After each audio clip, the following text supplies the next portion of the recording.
Hello everyone, welcome to our channel. आज हम बात करने वाले हैं 2D मोशन की और स्पेशली प्रोजेक्टाइल मोशन की।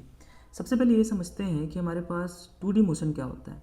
2D मोशन का मतलब है जब हमारा पार्टिकल एक ही टाइम पर दो डायरेक्शन में चल रहा हो तो हम बोलते हैं कि हमारा जो मोशन है वो प्लेन वाला मोशन है। जैसे अभी तक आपने स्ट्रेट लाइन का मोशन देखा है ना, कि आपने एक बॉल लिया, उसको यू वेलोसिटी से ऊपर प्रोजेक्ट किया, पार्टिकल ऊपर गया, फिर उसी पाथ को फॉलो करके वो नीचे आ गया।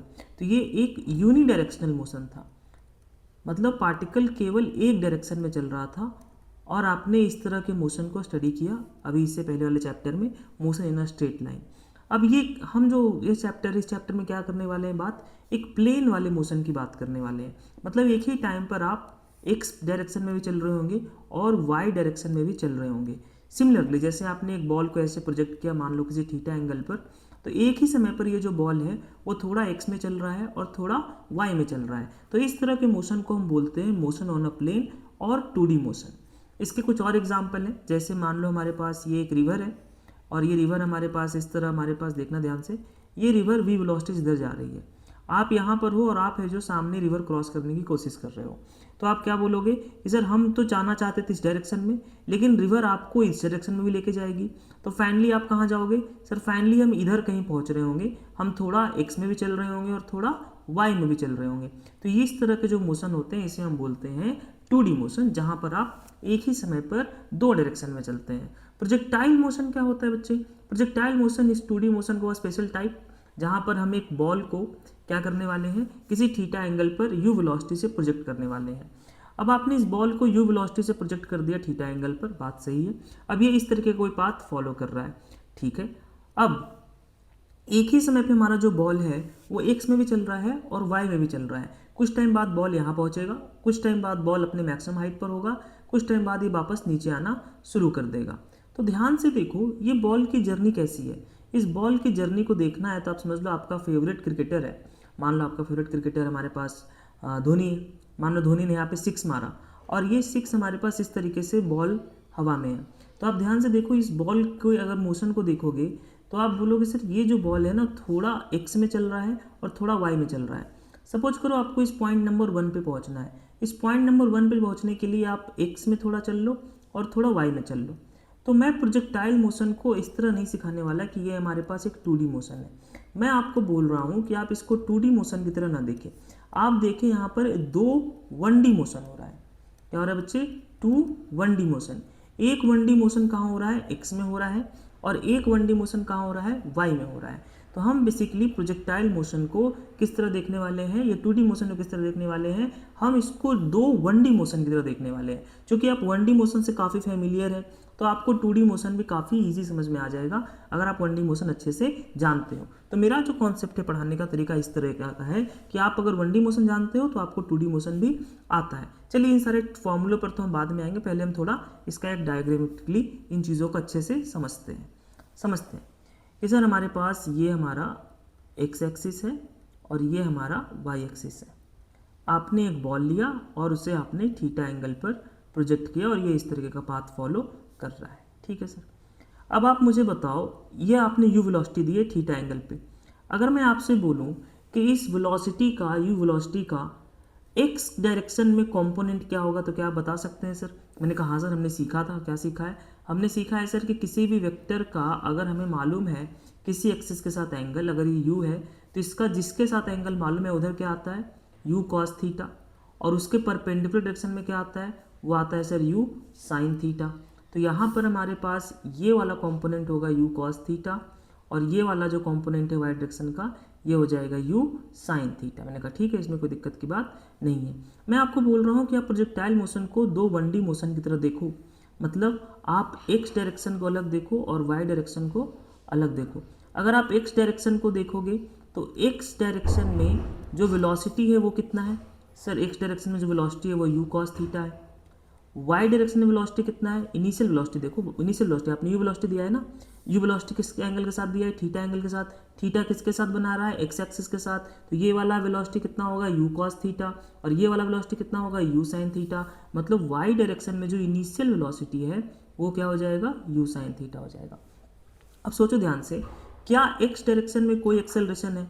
अगर मैं आपसे पूछूं कि क्या एक्स डायरेक्शन में कोई एक्सेलरेशन है, नहीं, एक्स डायरेक्शन में कोई भी एक्सेलरेशन आपको दिख रहा है क्या, नहीं सर कोई एक्सेलरेशन नहीं है, तो एक्सेलरेशन क्या है, जीरो। और अगर एक्सेलरेशन जीरो होता है, ध्यान सुनना, अगर एक्सेलरेशन जीरो है तो हमारे पास इक्वेशन क्या लगेगा sir, simply S is equal to V T, distance is equal to speed into time. क्यों, क्योंकि एक्सेलरेशन हमारे पास क्या है, जीरो है। अगर हमारे पास कोई एक्सेलरेशन होता, कांस्टेंट एक्सेलरेशन होता, जब भी हमारे पास एक्सेलरेशन कांस्टेंट होता है तो हम क्या सोचते हैं, तो हम सोचते हैं इक्वेशंस ऑफ मोशन, जो हमारे मोशन के तीन इक्वेशन है उनके बारे में हम सोचते हैं। कौन कौन से तीन इक्वेशन है sir, S is equal to U T plus half A T square, है ना, और क्या है, V is equal to U plus A T, ठीक है, S is equal to U T plus half A T square, V square is equal to U square plus two S. ये तीनों फॉर्मूले के बारे में कब सोचते हैं, जब एक्सेलरेशन कांस्टेंट है। जब एक्सेलरेशन जीरो है मतलब हमारे पास पार्टिकल का वेलोसिटी चेंज हो ही नहीं रहा। एक्सेलरेशन का मतलब क्या, rate of change of velocity, और अगर हमारे पास rate of change of velocity zero है मतलब हमारे पास वेलोसिटी का रेट ऑफ चेंज जीरो, मतलब वेलोसिटी कांस्टेंट है, स्पीड कांस्टेंट, तो S is equal to V T. तो एक्स डायरेक्शन में तो हम सिंपली क्या लगाते हैं, अगर हमें एक्स डायरेक्शन में कुछ बताना है तो हम सिंपली क्या लिख सकते हैं, S is equal to V T. Y direction में क्या कोई एक्सेलरेशन है, हाँ है, कौन है, वाई डायरेक्शन में जो एक्सेलरेशन है वो कौन है भाई, माता जी। ध्यान से देखो, वाई डायरेक्शन में क्या है, माता जी, जी है ना हमारे पास, जी हमारे पास क्या है, किसी भी ऑब्जेक्ट को नीचे की तरफ खींच रही होगी, मतलब वाई डायरेक्शन में हमारे पास जो एक्सेलरेशन है वो है माइनस जी। माइनस जी क्यों बोला, क्योंकि हम एक्सेलरेशन कैसी क्वांटिटी है, वेक्टर क्वांटिटी है। अब ऊपर के डायरेक्शन को अगर हम पॉजिटिव मान रहे हैं तो नीचे के डायरेक्शन को क्या मानना पड़ेगा, नेगेटिव मानना पड़ेगा। अब हमारे पास एक्सेलरेशन किधर की तरफ है सर, नीचे की तरफ है, तो उसको क्या ले लिया हमने, माइनस जी ले लिया। तो एक्सेलरेशन हमारे पास माइनस जी क्या है, कांस्टेंट है क्या, यस सर कांस्टेंट है। तो यहाँ पर क्या आएगा, यहाँ पर हम इक्वेशंस ऑफ मोशन लगाने वाले हैं। क्या लगाने वाले हैं, इक्वेशन ऑफ मोशन लगाने वाले हैं।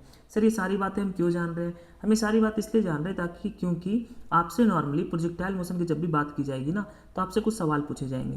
कैसे सवाल, जैसे हमारे पास मान लो ये प्रोजेक्टाइल है, थोड़ा सा एक बड़ा डायग्राम बनाते हैं प्रोजेक्टाइल मोशन का और उसके बाद इसको लर्न करने की कोशिश करते हैं बड़े डायग्राम से। कि सर हमारे पास ये कुछ सवाल आपसे पूछे जाएंगे कि ये हमारा प्रोजेक्टाइल मोशन है, मैंने कहा हाँ। एक बॉल लिया है, मैंने कहा हाँ सर लिया है। ये हमारे पास इस तरीके का पाथ है, मैंने कहा हाँ पाथ है। ये एक्स डायरेक्शन है और ये वाई डायरेक्शन है। आपसे पूछा जाएगा कि बताओ ये जो बॉल है ये हमारे पास मैक्सिमम कितने हाइट तक जाएगी। क्या पूछा जाएगा, मैक्सिमम कितने हाइट तक ये बॉल जाएगी। आपसे पूछा जाएगा कि बताओ ये बॉल को यहाँ से यहाँ तक आने में टोटल टाइम कितना लगा। अच्छा, और क्या पूछा जाएगा, ये बताओ कि ये जो दूरी है हॉरिजॉन्टल दूरी, ये रेंज, जैसे हम क्या बोलते हैं, रेंज, जो मैक्सिमम हॉरिजॉन्टल डिस्टेंस होता है ना बच्चों, से हम क्या बोलते हैं, रेंज, ये रेंज कितना है। तो आपसे बेसिकली तीन सवाल पूछा जाएगा normally, H max, range, time. इसके अलावा एक चीज़ और होती है, इक्वेशन ऑफ ट्रेजेक्ट्री, वो भी मैं सिखाऊंगा आपको कि इक्वेशन ऑफ ट्रेजेक्ट्री कैसे निकालते हैं। पहले तो मेन ये तीन चीज़ें हमें जाननी है कि हम टाइम ऑफ फ्लाइट कैसे निकालेंगे, मतलब बॉल हमारे पास यहाँ से यहाँ तक पहुँचने में उसे टोटल टाइम कितना लगा, रेंज कैसे, और एच मैक्स। अब मैंने आपको बताया कि एक्स, मैंने आपको क्या ट्रिक बताई प्रोजेक्टाइल मोशन की, कि आप इसे देखो दो 1D मोशन की तरह, एक 1D मोशन जो कि एक्स डायरेक्शन में हो रहा है और एक 1D मोशन जो कि वाई डायरेक्शन में हो रहा है। अब कौन सी क्वांटिटी आपसे जो पूछी गई है वो किस डायरेक्शन में लाई कर रहा है। सर सबसे पहले तो आप मुझे ये बताओ एच मैक्स कितना होगा। मैंने कहा एच मैक्स कहाँ है, वाई डायरेक्शन में है क्या, हाँ वाई डायरेक्शन में है। वाई डायरेक्शन के लिए हम कौन सा इक्वेशन यूज़ करेंगे, सर हम ये वाला चीज़ यूज़ करेंगे वाई डायरेक्शन के लिए, हाँ ठीक है। यानी अगर मैं एच मैक्स की बात कर रहा हूँ, हम क्या कर रहे हैं बच्चे, एच मैक्स की बात कर रहे हैं, किसकी बात कर रहे हैं, एच मैक्स, मैक्सिमम हाइट की। तो अब मैक्सिमम हाइट के लिए हम वाई डायरेक्शन को देख रहे हैं। वाई डायरेक्शन में हमारे पास एक्सेलरेशन था माइनस जी, इनिशियल वेलोसिटी में मालूम है यू साइन थीटा है, वाई डायरेक्शन में है ना यार, देखो ना यू साइन थीटा है, मैंने कहा sir U sine theta, you cos theta और ये यू साइन थीटा, ठीक है। अब यहाँ पर आ गया हमारे पास यू साइन थीटा, हम क्या इक्वेशन ऑफ मोशन यूज़ कर सकते हैं, V square is equal to U square plus 2as। मैंने कहा बिल्कुल सही बात है। अब सोचो जब बॉल के जर्नी के बारे में सोचो, बॉल जब हमारे पास यहाँ पर है, ध्यान देना, कुछ टाइम बाद बॉल यहाँ पर होगा, कुछ टाइम बाद बॉल यहाँ पर होगा। जब बॉल अपने मैक्सिमम हाइट पर होगा तो उसके पास केवल वेलोसिटी कहाँ होगी, वाई डायरेक्शन में, वाई डायरेक्शन में होगी ना। अब देखो वाई डायरेक्शन की जो वेलोसिटी है वो you cos theta, acceleration zero है, मतलब वेलोसिटी चेंज नहीं हो रही, मतलब मैक्सिमम हाइट पे इसके पास एक ही वेलोसिटी होगी, वो कितनी होगी, U cos theta. Y direction velocity क्या हो गई होगी, 0। मतलब अगर हम मैक्सिमम हाइट पे पहुंच गए हैं तो इसको मैंने क्या बोला, 2 1D मोशन की तरह सोच रहे हैं हम इसे। सर एक 1D मोशन तो ऐसा हुआ है कि आपने बॉल को वेलोसिटी दी है यू साइन थीटा, अच्छा, और बॉल ऊपर जा रहा है और ऊपर जाके वापस नीचे आएगा। एक वेलोसिटी आपने दी है यू कॉस थीटा, ठीक है सर।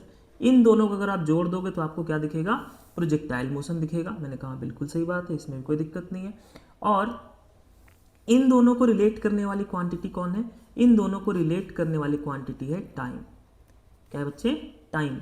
कि अगर मैं आपसे बोलूं कि ये हमारे पास जितने देर में u साइन थीटा इसे ऊपर से नीचे लाई है, उतनी ही देर में u कॉस थीटा क्या करेगी, इसे यहां से मैक्सिमम हॉरिजॉन्टल रेंज तक लेके गई है। ध्यान सुनना, इन दोनों को अगर आप जोड़ोगे तो आपको कैसा पाथ दिखेगा, सर इस तरीके का पाथ हमें दिख जाएगा। अच्छा, जितने देर में u cos थीटा इस बॉल को यहां से यहां लाई है, उतने ही टाइम में u sin थीटा इसे ऊपर से नीचे लेके आई है। ध्यान से देखना, मैंने आपको क्या बताया, प्रोजेक्टाइल मोशन के लिए कुछ नया कॉन्सेप्ट हम नहीं सीख रहे हैं, हम सिंपली क्या सीख रहे हैं, सिंपली 2 1D मोशन सॉल्व कर रहे हैं।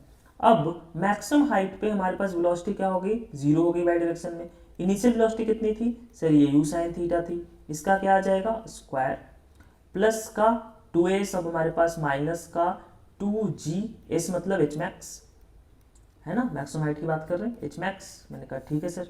तो यहाँ से आपको देखो जो h मैक्स का फॉर्मूला निकल के आएगा वो क्या निकल के आएगा, वो आएगा u square sine square theta by 2g। अच्छा सर ठीक है, इसमें कोई दिक्कत की बात नहीं है, ये हमारा h मैक्स निकल के आया। मतलब किसी भी प्रोजेक्टाइल मोशन के लिए जो h मैक्स की वैल्यू है वो होता है u square sine square theta by 2g। मैंने कहा ओके। अब सर टाइम ऑफ फ्लाइट की बात करें क्या, मैंने कहा चलो टाइम ऑफ फ्लाइट की बात कर लेते हैं। टाइम ऑफ फ्लाइट में सोचो, इसके लिए भी हम क्या करते हैं बच्चे, इसके लिए भी हम वाई डायरेक्शन को ही देखते हैं। किसको देख रहे हैं, वाई डायरेक्शन को। अच्छा एक बात बताओ सर, ये बॉल वाई डायरेक्शन में यू साइन थीटा वाली जो बॉल है जो इस ऊपर लेके गई है, ये वापस इससे वापस आ गई ना नीचे, हाँ वापस नीचे आ गई। मतलब जब वापस नीचे इसका डिस्प्लेसमेंट कितना हो गया, इसका डिस्प्लेसमेंट हो गया 0 वाई डायरेक्शन में। जब बॉल हमारे पास यहाँ से वापस यहाँ आई है तो क्या वाई डायरेक्शन में डिस्प्लेसमेंट कितना है, सर पहले भी ये x इज इक्वल टू 0 पर था और जब फाइनली यहाँ पहुंचा है तब भी ये x इज इक्वल टू जब पहले भी ये y इज इक्वल टू 0 पर था और अभी भी ये y इज इक्वल टू 0 पर है। तो अब दोनों टाइम पे y इज इक्वल टू 0 पे, इसका मतलब जब बॉल फाइनली यहाँ पहुंची तो डिस्प्लेसमेंट कितना हुआ है, सर 0 हुआ है। तो मतलब अगर मैं y डायरेक्शन में डिस्प्लेसमेंट 0 करूँ तो जितने टाइम में y डायरेक्शन में डिस्प्लेसमेंट 0 होगा उतने ही वही उसका टाइम ऑफ फ्लाइट है, ऑब्वियसली बात है। तो हम एस वाई को 0 करेंगे। अच्छा एस वाई 0 मतलब sir U Y T plus half A T square. मैंने कहा हाँ sir, S is equal to U T plus half A T square. ये कितना था sir, U sine theta, initial velocity U sine theta into का T जो हमारा time of flight है, कैपिटल टी से नोट कर देते हैं इसे, माइनस का सर एक्सेलरेशन माइनस साइन के साथ था ना, हाँ एक देखो एक टी हमारे पास क्या आ जाएगा, कैंसिल आउट हो जाएगा। अब देखो हमारे पास जो टी निकल के आ रहा है क्या आ रहा है, 2u साइन थीटा बाई जी। ये क्या आ गया हमारे पास, टाइम ऑफ फ्लाइट। मतलब इतना टाइम लगा है हमारे पास बॉल को वापस नीचे आने में, ऊपर से नीचे आने में। अब एक चीज और देखो ध्यान से कि जितने टाइम में, ध्यान देना, जितने टाइम में u साइन थीटा वाला बॉल इसे ऊपर से नीचे लाया है उतने टाइम में ही तो u cos थीटा चला है, उतने देर तक की तो u cos थीटा चला है। तो अगर हमारे पास ये u sin थीटा वाला टर्म मालूम है हमें कि u sin थीटा ने कितना टाइम लगाया ऊपर से नीचे लाने में, उतने ही टाइम में हॉरिजॉन्टल में मोशन हुआ है। हमसे क्या पूछा है, तीसरा सवाल क्या पूछता है हमसे, सर तीसरा सवाल पूछता है कि हॉरिजॉन्टल में रेंज कितना है या आर कितना है। तो इसके लिए क्या करेंगे, अब इसके लिए कौन से डायरेक्शन को देखेंगे, सर इसके लिए हम y को नहीं देखेंगे, इसके लिए किसको देखेंगे, x को देखेंगे। मैंने कहा बिल्कुल सही बात है बच्चे, इसके लिए हम x नहीं देखेंगे क्योंकि x डायरेक्शन में रेंज जो है वो x डायरेक्शन में है, रेंज कहाँ है, x डायरेक्शन में। तो रेंज के लिए क्या करेंगे हम, जरा देखना, अगर मैं रेंज की बात करूँ कि फोर रेंज, अगर मैं रेंज की बात करूँ तो क्या हमारे पास टाइम आ चुका है, कितने टाइम में वो x में चला है, हाँ सर वो टाइम आ चुका है 2u साइन थीटा बाई जी। अच्छा क्या हमें मालूम है x डायरेक्शन में एक्सेलरेशन 0 है, हाँ तो यहाँ पर क्या लगाएंगे, s is equal to V T, कहाँ s मतलब हमारा रेंज और v मतलब हमारे पास x डायरेक्शन की जो वेलोसिटी है, कितने टाइम के लिए चला, सर जितने अभी मैंने आपको बताया कि इन दोनों को जोड़ने वाली कड़ी कौन है, टाइम। जितने टाइम में यू साइन थीटा का बॉल इसे ऊपर से नीचे लेके आया है, उतने ही टाइम में यू कॉस थीटा वाले बॉल ने इसे एक्स डायरेक्शन में मूवमेंट कराया होगा। ऑब्वियसली समझ में आ रहा है क्या ये बात। तो 2D मोशन को देखने का एकमात्र तरीका डेवलप आपको करना है कि ये दो 1D मोशन है। अब देखो रेंज के लिए क्या करोगे, u cos theta into time of flight. अब आप मुझे रेंज खुद ही बता दो निकाल के बच्चे। सर रेंज हो जाएगा हमारे पास जो vx है वो u cos थीटा है, अच्छा, और टाइम ऑफ फ्लाइट कितना 2u sin थीटा बाई जी। क्या आपको दिख रहा है ये u स्क्वायर है और साथ में देखो लिखा हुआ है 2 sin theta into cos theta, और 2 sin theta into cos theta ये क्या होता है सर, ये होता है हमारे पास sin 2 थीटा। क्या होता है ये sin 2 थीटा होता है। मैंने कहा बिल्कुल सही बात है सर, इसमें कोई दिक्कत की बात नहीं है। तो ये रेंज का फॉर्मूला क्या निकल के आएगा सर, रेंज का फॉर्मूला हो जाएगा u square sin 2 theta by G. तो हमने अभी तक क्या किया, हमने 3 डेरिवेशन कर लिए यहाँ पे कि सर हमारे पास जो रेंज का फॉर्मूला है वो तो आ गया U square sine 2 theta by G, और ये जो टाइम ऑफ फ्लाइट का फॉर्मूला है वो क्या आ गया 2u sine theta by G. तो मैंने आपको 3 डेरिवेशन करके दिखाए जो नॉर्मली आपके क्लास 11th में पूछे जाते हैं आपसे कि टाइम ऑफ फ्लाइट कितना, एच मैक्स कितना, रेंज कितना। अब मैं आपको ये बोल रहा हूँ कि 2D मोशन का कोई भी सवाल हो, not only limited to projectile motion, चाहे जो हमारे पास इनिशियली मैंने आपको रिवर वाला जो सवाल बताया था, हर जगह आप बस एक कॉन्सेप्ट यूज करो कि 2D मोशन को जब भी देखो इसे दो 1D मोशन की तरह देखो। एक 1D मोशन जो x में हो रहा है और दूसरा 1D मोशन जो y में हो रहा है। इससे अगर आप देखोगे तो आपका प्रोजेक्टाइल मोशन के टॉपिक काफ़ी अच्छे से प्रिपेयर हो जाएगा। बाकी जो हम अगले लेक्चर में मिलेंगे तो हम इस पर रिलेटेड और क्वेश्चंस करेंगे, और एक टर्म एक पार्टिकुलर इक्वेशन निकालनी बच गई है, इक्वेशन ऑफ ट्रेजेक्ट्री, वो हम डिराइव करेंगे। मिलते हैं आपसे नेक्स्ट क्लास में।